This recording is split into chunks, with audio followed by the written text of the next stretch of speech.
Alright, parallel circuits at this point. So a parallel circuit in electricity is a circuit where the electrons are going to have the choice between going in one direction or the other. And the rules are slightly different from series circuit. So let me show you. Again, little example here. Let's have a battery. Let's make it a 9-volt battery. This is the positive side, the terminals, positive terminal, negative terminal. The electrons are going to be leaving the battery once the circuit is complete. And what makes it a parallel circuit is the option for the electrons to go in either one direction or another direction like this. Okay? So this intersection in the road, in electricity, we call it a node, N-O-D-E. Okay? And so the electrons leaving the battery can either go through the resistor R1 or through the resistor R2, and then they would get back together at a different node and go back to the battery. This makes it a parallel circuit. So whether we have a series circuit, a parallel circuit, or an hybrid circuit, the idea is always the same. What is the current leaving the battery? What is the current going through the first resistor? What is the current going through the second resistor? So what is I? What is I1? What is I2? And what is the voltage dropped by the first resistor?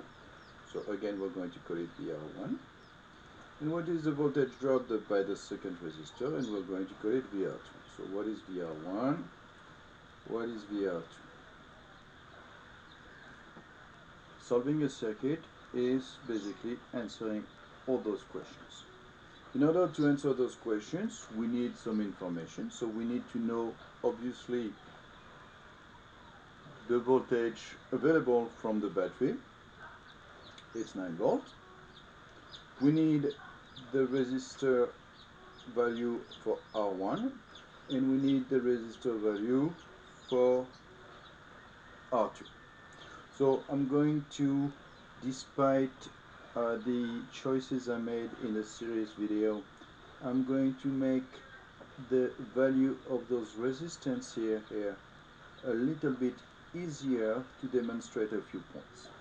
So let's pretend that R1 is equal to 300 ohms and R2 is equal to 200 ohms.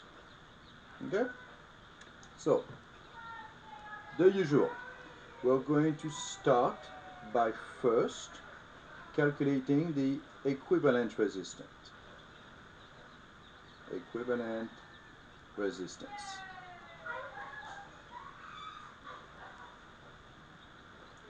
Now, since this circuit is a circuit in parallel, the equivalent resistance here is calculated using a slightly different approach. We're going to say that 1 over the equivalent resistance is going to be equal to the sum of 1 over the individual resistances, which for us in this case means that it is going to be equal to 1 over R1 plus 1 over R2. So at this point you have different options in order to calculate this equivalent resistance. Okay? Let me show you 3 different options.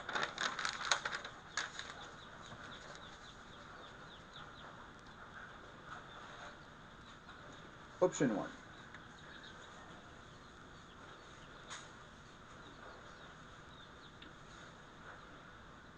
We're just going to use the calculator like this. It's going to be 1 over 300 plus 1 over 200.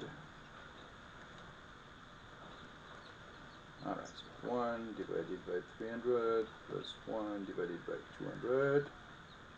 So it's going to be 0.0083 repeating. And therefore, if I want the equivalent resistance, I just take the inverse of this. On my calculator, I just press this key right here, the one with the x exponent negative 1, press enter, and gives me 120 ohms. Okay? So my equivalent resistance is 120 ohms. Beautiful. That's the first option. Very straightforward. You use a calculator, not too difficult. Okay? Option 2. You know a little bit of mathematics, and you know that this 1 over R1 plus 1 over R2, it's really going to have a common denominator equal to R1 times R2. So you're going to have R2 plus R1 right here. And if you take the reciprocal of both sides, that gives you that the equivalent resistance will be R1 times R2 over R1 plus R2. So at this point, that's a formula that works for two resistors. And again, we can use the calculator right here.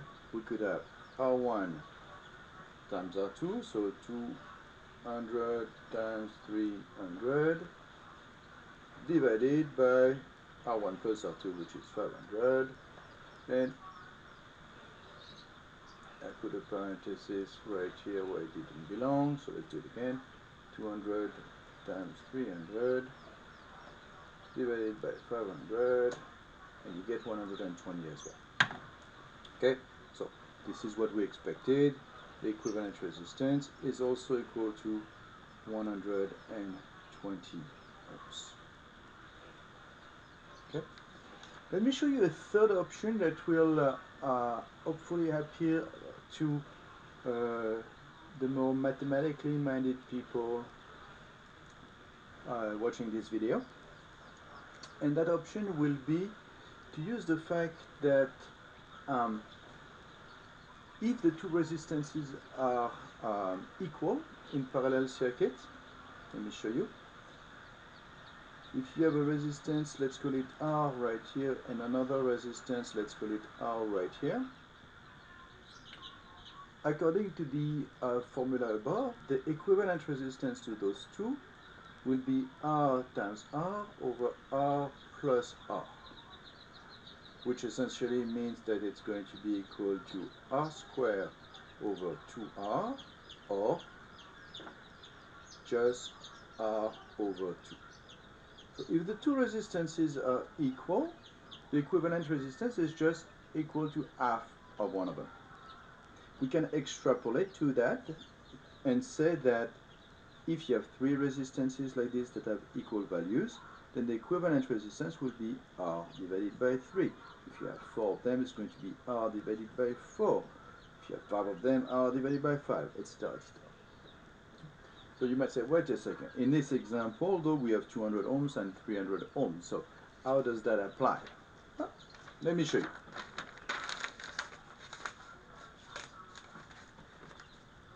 This can also be used as a way to answer the age-old question from students who say, when am I ever going to use some mathematical principle in real life?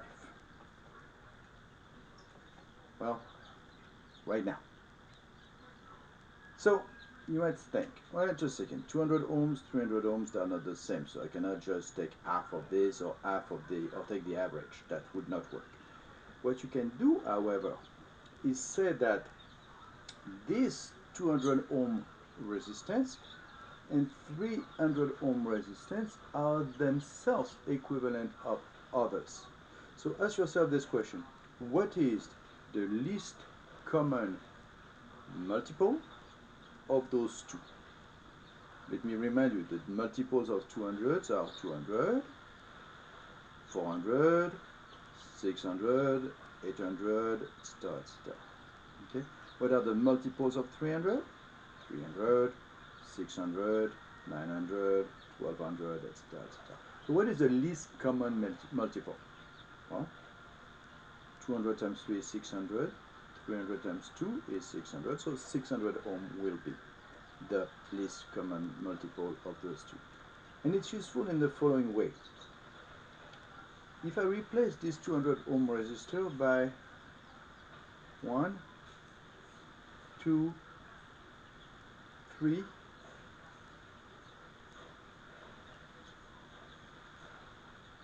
600 ohm resistor, would you agree that if this is 600 ohm, 600 ohm, and 600 ohm, all three are equivalent to the 200 ohm right here? Yes? Very good. As for this one, we can say that if I have one 600 ohm resistor right here and another 600 ohm resistor right here, those two 600 ohm resistors are equivalent to that 300 ohm resistor. Which means that now we have 5 equivalent resistors, each having a resistance of 600 ohms. And since we have 5 of them, we do 600 divided by 5. And 600 divided by 5 is equal to 120 ohms. So this is a third option to calculate it. Okay? This is probably the most difficult, the longest, but it's there nonetheless. Okay? So at this point we can all agree that the equivalent resistance of the previous circuit is going to be 120 ohms. So, second part, let's redraw the circuit. So we have the battery. Again, it was a 9-volt battery. And at this point, we just have one equivalent resistance equal to 120 ohms. So we're going to redraw the circuit, and we're going to calculate the current leaving the battery. According to Ohm's law, it's going to be the voltage over the resistance. So in this case, it's going to be E, which is the voltage produced by the battery, divided by the equivalent resistance. So it's going to be 9 divided by 120. Calculator time. 9 divided by 120 is equal to 0.075.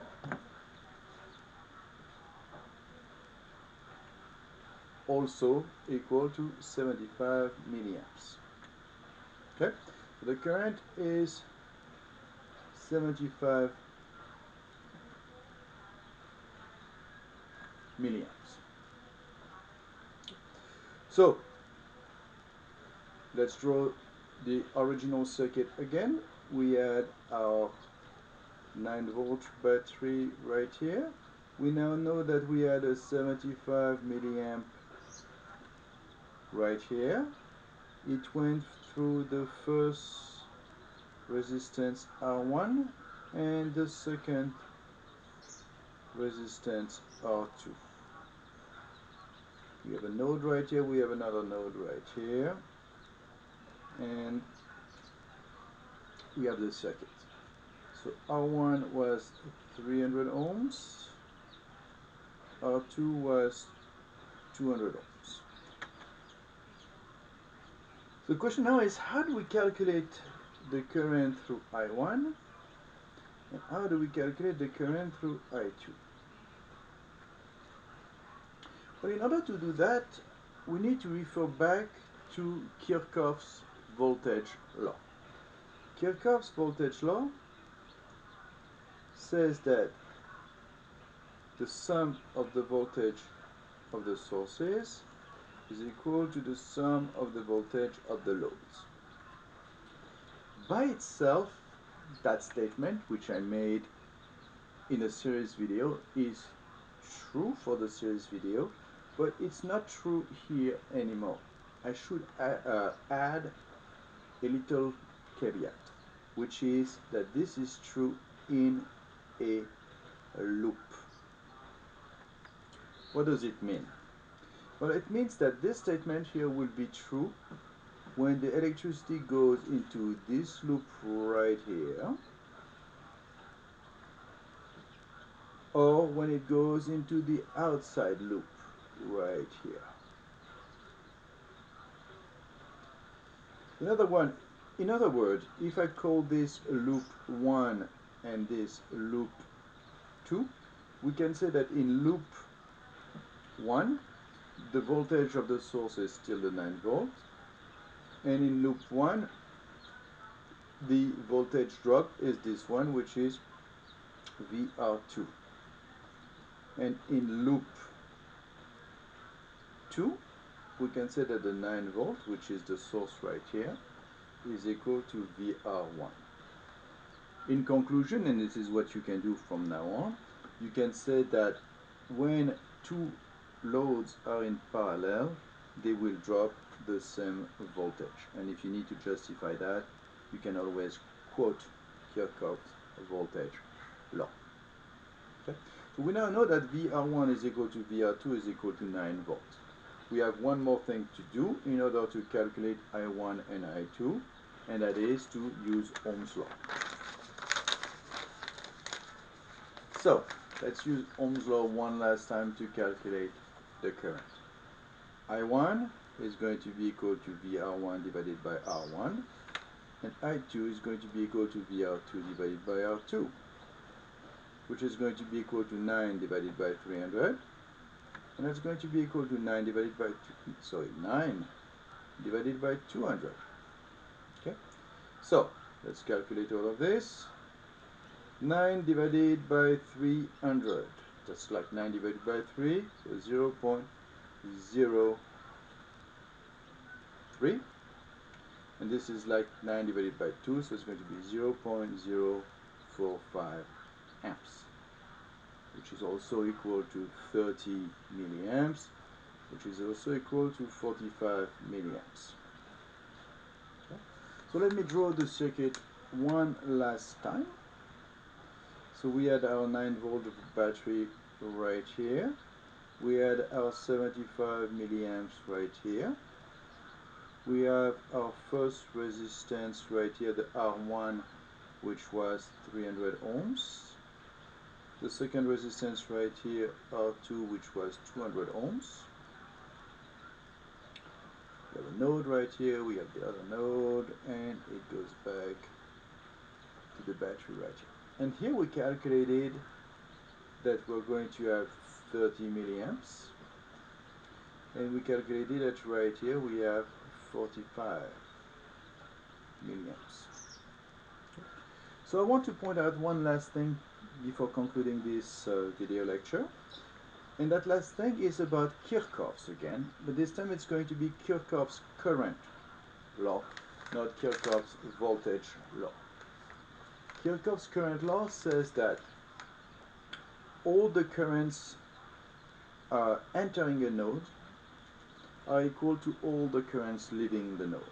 So in a node, the sum of the current entering is equal to the sum of the current leaving. So we can verify that here. At this node, in node 1, what is entering is the 75 milliamps, and what is leaving are the 30 milliamps right here and the 45 milliamps right here. So we can check that this works. And in the node number 2, so node number 1, node number 2, in node number 2, what is entering? 30 and 45, and what is leaving? 75. So we verified that this works as well.